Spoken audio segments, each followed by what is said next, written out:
guys, welcome back. If you can hear what's going on outside right now, I'm sorry. It sounds nuts. There was like an ambulance passing by for like a whole minute. I don't think people were like moving out of the way, and so the sirens just kept going off and everyone was honking. And anyway, welcome. Thank you for being here. What a month it's been. I had about a bajillion things to do for school, so my personal reading goals were not met.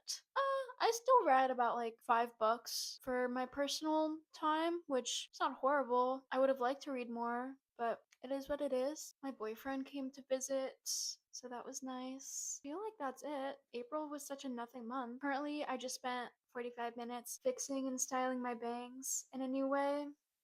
Are they cute? I think they're cute. Not many updates. But the first actual book I read for myself was on April 19th. Isn't that crazy?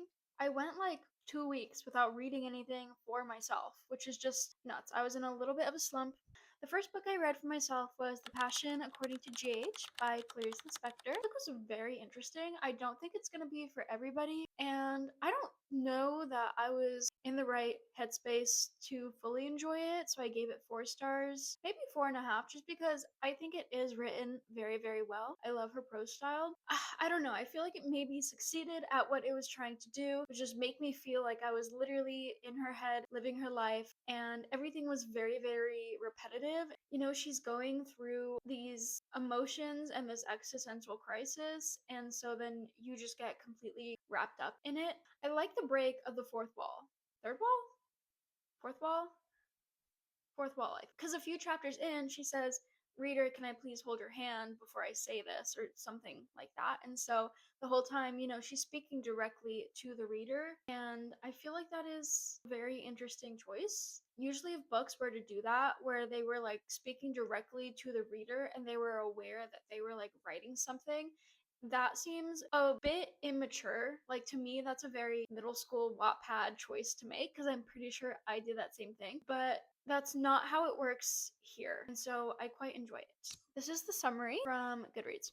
GH, a well to do Rio sculptress, enters the room of her maid, which is as clear and white as an insane asylum from which dangerous objects have been removed. There, she sees a cockroach, black, dusty, prehistoric, crawling out of the wardrobe and, panicking, slams the door on it.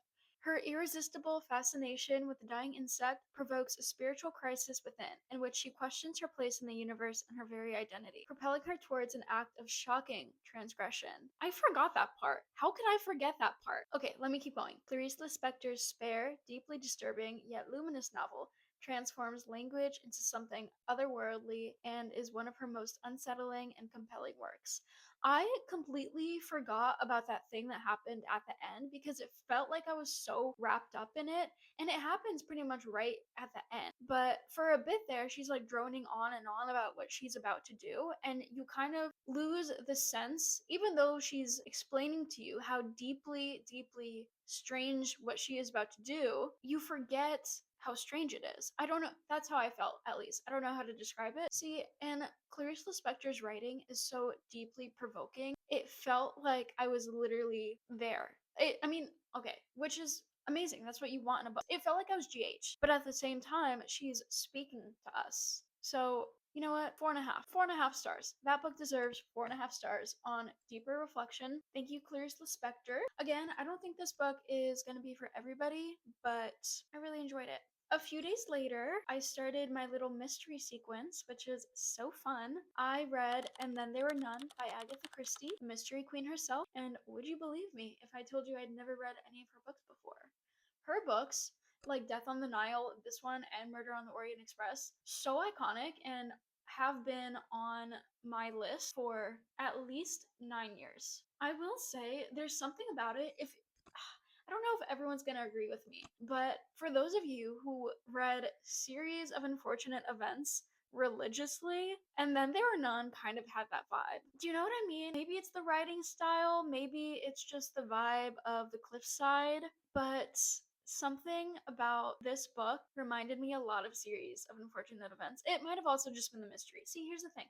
I don't read a lot of mystery, and so this I just realized this is literally that meme girl who's only read Series of Unfortunate Events when she reads any other mystery. Wow, this really reminds me of Series of Unfortunate Events. That series was just so crucial to my development, and I loved them so much. This brought back a lot of those feelings for me, and that's why I enjoyed it so much. So I also didn't know what these books were about, because that's how I try and go into most books. I don't want to know the plot, I don't want to know the twists, I don't want to know anything crazy, because I love watching people review books and talk about books. But for the most part, I don't really want to know what something is about. First, there were 10. A curious assortment of strangers summoned as weekend guests to a little private island off the coast of Devon. Their host, an eccentric millionaire unknown to all of them, is nowhere to be found. All that the guests have in common, we find out, is a wicked past they've unwilling to reveal, and a secret that will seal their fate, for each has been marked for murder. A famous nursery rhyme is framed and hung in every room of the mansion, which, get ready for this nursery rhyme. I should have looked up if this was a real nursery rhyme. I'll do that later and like leave it in a text box or something. But when I read this nursery rhyme that was like in the very beginning as the prologue, I was like, this is really fucking scary. This is like, this is the nursery rhyme. 10 little boys went out to dine. One choked his little self, and then there were 9. 9 little boys sat up very late. One overslept himself, and then there were 8. 8 little boys traveling in Devon. One said he'd stay there, and then there were 7. 7 little boys chopping up sticks. One chopped himself in half, and then there were 6. 6 little boys playing with a hive. A bumblebee stung one, and then there were 5. 5 little boys going in for law.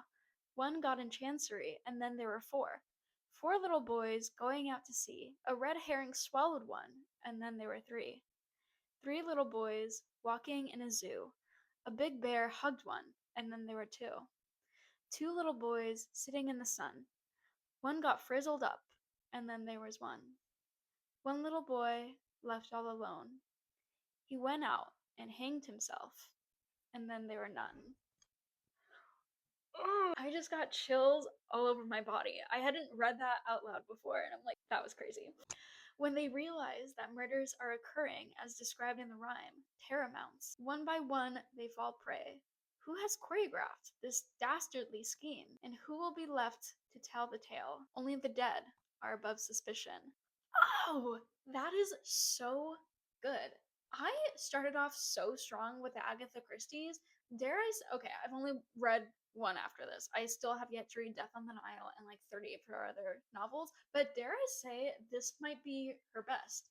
It was so provoking, and because I don't read a lot of horror or mystery or thrillers, I went to bed having nightmares. Do you know how crazy that has to be for me to go to bed after reading a book with nightmares? I don't even get nightmares after watching horror movies. It felt so like, oh god, it was so creepy. I loved the prose in this. I love her writing style, and it was short but sweet. Okay, maybe not sweet. It was short and creepy and delicious. It was delicious. I really liked it. And after that, I did read Murder on the Orient Express, which is one of hers in the series of Hercule Poirot. Hercule Poirot? Maybe? Anyway, this one I did also like a lot. It was very different though. I'm guessing that series, I'm not going to say the name again because it's just a tongue twister for me. I had a speech impediment when I was little, and so now words are hard. It felt a little more cozy, okay, not wholesome, but like not as creepy as And Then There Were None. But it did stump me. Because I'm not well versed in mystery, I couldn't solve the last one either, but I also couldn't really solve this. The twist at the end was so good. Anyway, just after midnight, a snowdrift stops the famous Orient Express in its tracks as it travels through the mountainous Balkans.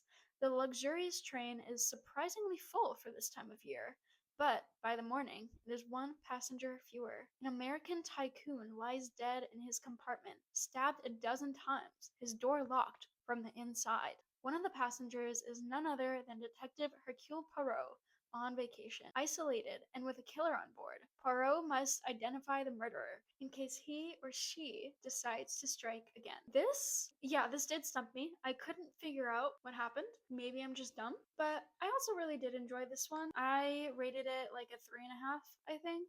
it was just like a fun vibe. I love stories on a train. I started reading Anna Karenina in December, still haven't finished it. I don't know. It's not that it's super long. I've read like fantasy series that are 3 times as long as that book. It was a little slow going and I couldn't super get into it, so I will go back to that.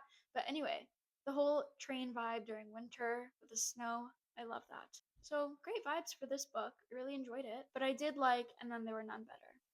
So I don't know if that's like an unpopular opinion. I don't really know how people view these books. Now, listen, this last book I didn't realize would be the last book I read in April. And once I woke up Friday morning, May 1st, I was like really disappointed in myself.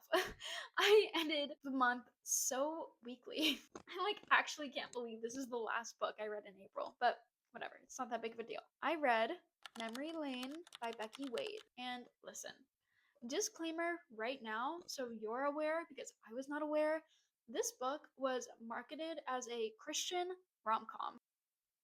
If you're Christian, okay, sure, but there is a very specific purpose to these books that just do not align with what I look for in a romance, because I already don't really like romance. And when there's repeated mentions of like Bible verses and God, and I'm just not the target audience for this book. But I didn't realize that. I just downloaded it from my library because I was like, it's available. I want to read a rom-com. Why not? Other than that, it was also bad. The religious stuff wouldn't have rubbed me the wrong, or not even rubbed me the wrong way. This is gonna be so offensive. Oh my god. The religious part of this book was not the main issue for me. I am so open to other kinds of religious texts. I like reading the Bible on occasion. I think it's fun. It's a piece of literature. However, I also learned that this book was self-published. And no offense to anybody who chooses to self publish, I probably will, maybe one day too, who knows. It's just that there was also so little editing. I wish I still had it downloaded so I can read you some of the prose, but it was so very dry. I didn't know. I was just like confused. I was just confused. It was so reminiscent to like bad Wattpad stories, again, which many of these rom coms are, but especially in the writing style, it was very much like he thought this, he said this, he didn't want to think this, he didn't want to do this, but he did that. And it was just like blah blah blah blah blah blah blah blah blah blah blah blah blah blah blah blah. Like it was so dry, so very dry. There was just no soul behind it, which is so interesting considering this was a Christian rom-com, but like just not very fun, which is really disappointing because, as you know from the very first YouTube video I posted, if you saw that, I've been trying to find a rom-com that is perfect, that I can comfortably rate at least 4 to 4.5 stars. That's all I'm asking for. And this book has such an interesting premise. First of all, it takes place off the coast of Maine. If you know me, okay, I don't really talk about this very often, so maybe like even if you do know me, I probably wouldn't have like said anything, but I love coastal rom-coms. I love when rom-coms take place in Maine. I don't know, it's just the energy of books that take place in Maine I'm obsessed with. Let me just read the summary for this one. After surviving a trauma several years back, Remy Reed relocated to a cottage on one of Maine's most remote islands. She's arranged her life just the way she wants it, spending her time working on her wood sculptures and soaking in the beauty of nature. It's quiet and solitary until the day she spots something bobbing in the ocean. Her binoculars reveal the something to be a man, and he's struggling to keep his head above the water. She races out to save him and brings him into her home. He's injured, which doesn't detract from his handsomeness, nor make him any easier to bear. He acts like a duke who misplaced his dukedom, expensive tastes, lazy charm, bossy ideas. Remy would love nothing more than to return him to his people, but he has no recollection of his life prior to the moment she rescued him. Though she's not interested in relationships other than the safe one she's already established, she begins to realize that he's coming to depend on her. Who is he? What happened that landed him in the Atlantic Ocean? And why is she drawn to him more and more as time goes by? There's no way to discover those answers except to walk beside him down memory lane. Doesn't that sound like it could be good? And that's the issue with these rom-coms. They always sound like they could be good. There's always these super interesting premises that just like never meet the mark. It's always like the relationships in this book that move way, way, way too quickly for my taste. Because at first they're like, you know, he's out of it. He like wants extra medicine. She's not giving him the extra medicine. And so they have this like sort of banter thing going on. But then the first night he's like awake and they're going to bed, he like wakes up in the middle of the night and has a nightmare and like he gets worried that he's alone and he goes, Remy, are you there? She's like, I'm here. And then he's like, I never want to go to sleep in a room without her again. Huh? You just met her. I understand she saved your life. She pulled you out of the ocean when you were drowning. But like, what? It was just like so strange. And that scene, that one scene where like he would wake up, he'd go, Remy, happened like several times throughout the book. On the very first page, when Remy's like going about her life in the kitchen, in parentheses, in the middle of the paragraph, it'd always be like, she took a drink of water, parentheses, hydration is key. After all, nutrition is key. I don't know if it's like weird millennial prose that I'm just like not understanding, but I'm like, okay, this is quite weird. I'm being honest. You know, the book goes on, she finds out who he is, he finds out who he is, and then like there's this mystery about why he was in the ocean, who was trying to harm him. Because when Remy found him, he was like bleeding from the back of the head as if somebody had like hit him. But they couldn't find his boat and like it was like this whole investigation. Shocker, although it's like not much of a twist, he ends up being the super, super wealthy guy, which is very much foreshadowed in his nickname she has for him, Duke, the least subtle thing. But basically, like, you know, he's re-entering his life. He doesn't remember anybody in his life, who they are to him. Me at least, I guessed what happened to him and who did what and who caused everything, like as soon as the person's name was mentioned, and like their relationship, I was like, yeah. See, here's the thing, it's always fun to hate on these books and to be pissed off by them, and it makes good content. Everyone loves to watch hate video on a dumb rom-com. I was really hoping to eventually find one that I really enjoyed, because I like romance. I've said this time and time again. I like romance. I like having fun. And that's not to say, even though I do heavily dislike these books and I think they are written incredibly poorly, I sometimes do have a really good time reading them. Except for that like billionaire one. There's always this moment where it's usually less than 30% into a book when I can tell what rating I'm gonna give it, especially these rom-coms, and I can tell that I'm just gonna hate the book. And then when I really, really dislike them, it makes me kind of finish them faster because they're also incredibly easy to get through. They're usually like under 300 pages, and like the style of writing is super like short and quick. So it's just super easy to get through, and that makes me finish it faster. So I'm like, okay, maybe there will be something in here that I enjoy. Maybe there will be a part of it that I can confidently say is good. And then I just like never find that part. That was the last book I read in April. Not a great finish, but what can you do? Those are all the books I read in April. Thank you for being here. These videos are very, very fun. I have finals coming up and term paper and a 15-page research paper, so I might not be able to post for a while. Not really sure. Thank you again. Love you all. Bye! Forgot to mention for that last book, I already forgot what it was called. Memory Lane. I checked the Goodreads after I read it because it had 4 stars on Goodreads, which for rom-coms that's pretty normal. But I was like, okay, let me see, because I rated it 2 stars. I was like, let me see what other people like me are rating it. I go to the 2 stars. We did not rate it 2 stars for the same reason. I was scrolling through and all of them said the same thing. All of them said, I just couldn't rate this book above 2 stars because it wasn't Christian enough. They were drinking, and that was just too much alcohol for me. Okay. Again, do whatever you need to do. But I just think it was so funny because this was, like, I guess marketed, without my knowledge, as a Christian rom com, but not even the Christians liked it. That was just so hilarious. They were all like, it was just too blasphemous. I couldn't enjoy it.